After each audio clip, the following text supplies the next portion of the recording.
BFM Business, l'heure H, la question du jour. Philippe Dornano, merci d'être là. Je le disais, président du groupe Sisley, donc les produits de beauté pour les stars et c'est très écolo. Vous êtes très écolo, non? C'est à base de plantes, Sisley. On est à base d'actifs naturels, mais parce que c'est ce qui donne les meilleurs résultats à notre sens. Et puis vous êtes coprésident du METI. Le METI, c'est le mouvement des entreprises de taille intermédiaire. C'est 5400 entreprises, comme vous dites, qui sont les acteurs du territoire, qui ont des industries dans le territoire français. Et justement, vous venez nous présenter ici un peu le plan de relance, parce qu'on est complètement dans le plan de relance, dans la préparation du plan de relance. Et là, vous avez vos propositions. Peut-être d'abord une petite question, avant que vous nous disiez exactement ce que vous voulez, ce que vous demandez au gouvernement.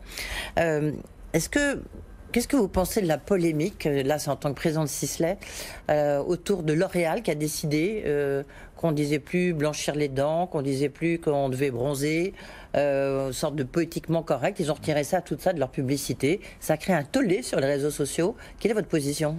Moi je pense, nous attachons surtout à essayer de satisfaire nos consommateurs, qui sont d'ailleurs plutôt des consommatrices pour l'essentiel. Et ce qui est important, c'est leur vendre des produits qu'elles ont envie d'acheter. Je respecte toutes les opinions, toutes les opinions. Ouais, ça c'est une réponse normand. Mais pour nous, ce qu'il faut, c'est satisfaire aux demandes des consommateurs dans différents pays du monde, avec différents. Oui, mais ça veut dire quoi? Ça veut donc dire qu'il faut effectivement, je sais pas, aux États-Unis où ce genre de mouvement existe beaucoup, notamment on le voit dans la culture, dans l'art.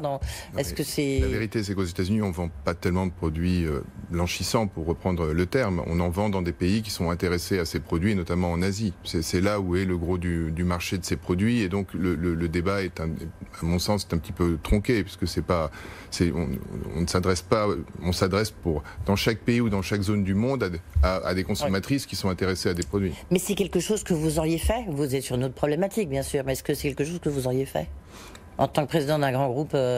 J'essaye, je vais vous faire une réponse que vous allez peut-être considérer comme de normand, mais j'essaye de satisfaire mes consommatrices et faire des produits qui répondent à leurs attentes. Oui, mais en termes de pub? Non, la pub, on l'a fait sur nos produits. On l'a fait sur l'efficacité de nos produits. On n'en saura pas plus. Par contre, on va en savoir plus sur le plan de relance du METI. Là, vous faites des propositions, évidemment, aux taux d'impôt de production. Ça tombe bien, j'en parlais ce matin avec Agnès Pannier-Runacher pour savoir s'il y avait enfin des arbitrages. Mais d'abord, comment se portent les ETI françaises à la sortie de cette période si difficile? Le METI a fait des études semaine par semaine. On était dans une période qui était un peu tendue. On a travaillé sur une base de 800 ETI, donc on a eu chaque semaine des évaluations à la fois de la situation et puis des prévisions. Les prévisions des ETI, c'est à peu près 20% de baisse sur l'année 2020. Donc on sera forcément, quand une entreprise fait 20% de baisse de son chiffre d'affaires, elle est forcément impactée et doit forcément s'organiser pour y faire face et pour survivre ou continuer à se développer. Oui. On va rappeler quelques chiffres qu'on va peut-être voir s'afficher à l'écran. C'est 5400 entreprises de taille intermédiaire. Je le disais, 25% de l'emploi en France, c'est ça? 34% des exportations, 30% des investissements privés. Donc c'est du lourd, ça pèse lourd. C'est du lourd, j'ajouterais à ça que c'est vraiment l'économie des territoires. Plus de 70% des sièges sociaux sont hors de l'Île-de-France. En fait, on répond avec ces ETI à deux crises qu'on a connues. La crise des territoires, qu'on a vécue dans les derniers 15 mois, et donc le sentiment d'abandon des territoires et d'abandon de leur activité économique. Et les ETI, c'est vraiment les grandes entreprises des territoires.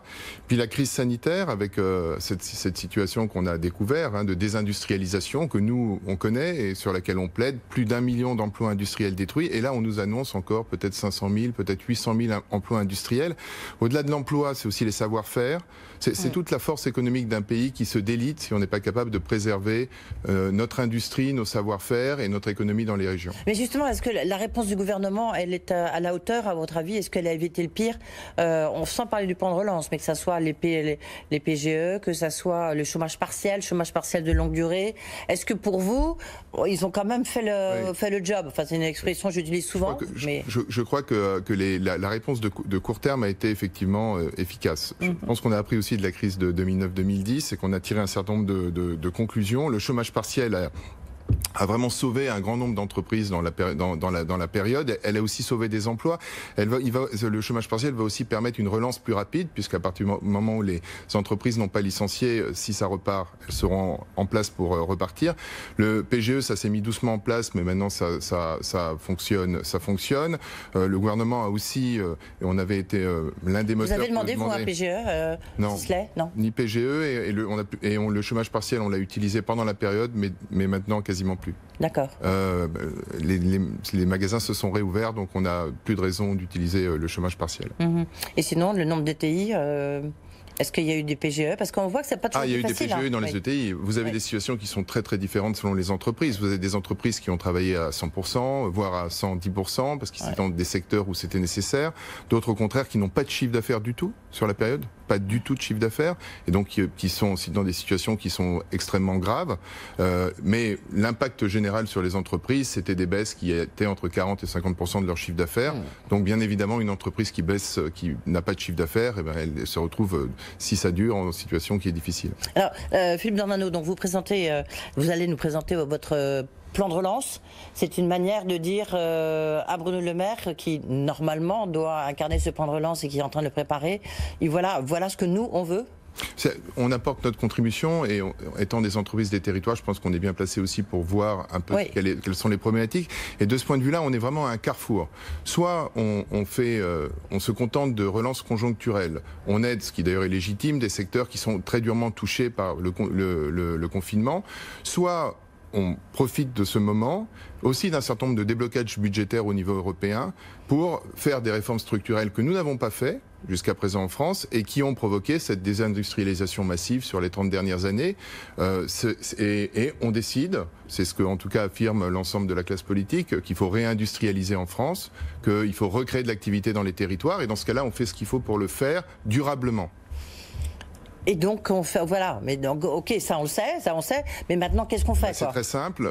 La seule différence massive entre la France et ses voisins européens, dont je rappelle qu'ils n'ont pas les mêmes problèmes industriels que nous. On sait le dynamisme de l'Allemagne, mais on pourrait aussi citer un certain nombre de pays européens, on pourrait citer le nord de l'Italie, on pourrait citer toute une série de petits pays.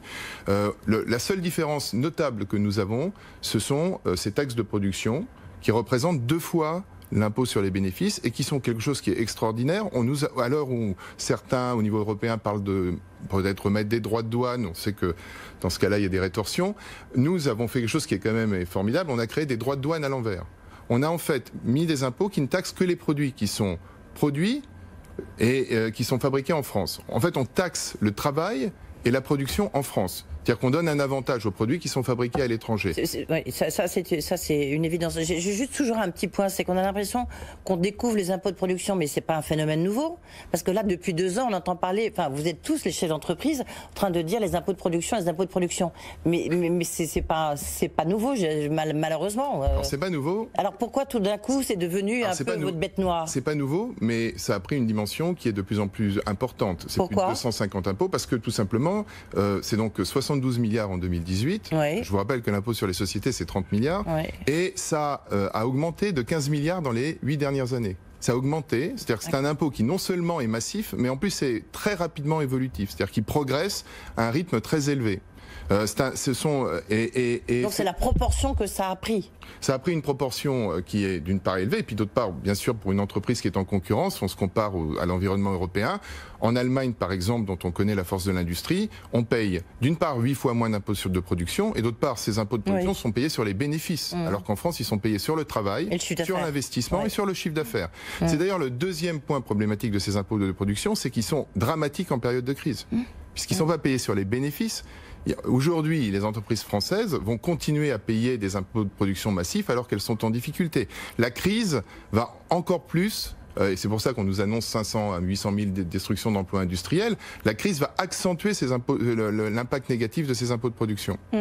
Alors qu'en Allemagne, effectivement, c'est sur les bénéfices. Donc là, vous dites quoi d'abord? Ce matin, Agnès Pannier-Runacher, elle disait, donc il y aura quelque chose sur la C3S, il peut peut-être un plafonnement sur la CFE, c'est ça?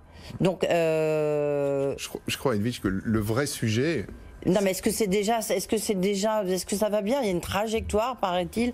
On adore les trajectoires à Bercy. Le vrai, c'est ça vous... Le vrai sujet, c'est est-ce que l'écosystème français peut durablement se reconstruire? Est-ce qu'on veut réindustrialiser la France? Non, mais ça, tout le monde le veut. Et si aujourd'hui, on a une fenêtre d'opportunité qu'on n'a jamais eue jusqu'à présent, puisque les données budgétaires que nous impose l'Europe. Parce que le robinet est ouvert. Et là, de deux choses l'une. Soit on fait des plans conjoncturels qui tiendront pour autant qu'on les maintiendra et qui s'effondreront dès qu'on arrêtera de les faire fonctionner, soit on profite de ce moment. Je pense qu'on est vraiment à un tournant pour se dire... On peut dépenser sans compter, voilà. C'est ça que vous dites? Non, pour repenser l'écosystème et se dire il faut qu'on réorganise notre fiscalité en France, il faut qu'on la redimensionne de manière à rendre nos entreprises compétitives, parce que c'est ça le secret de nos emplois, de notre croissance, et c'est à ce coup-là, et c'est seulement si on le fait qu'on arrivera durablement à réindustrialiser. On peut parler de réindustrialisation, mais si derrière il n'y a pas d'acte, eh bien, tout simplement, elle se fera pas. On parlera aux Français de réindustrialisation et dans 2 ans, 3 ans, on aura encore perdu des emplois industriels en France. Oui, d'accord. Donc Philippe Dornano, vous dites en fait,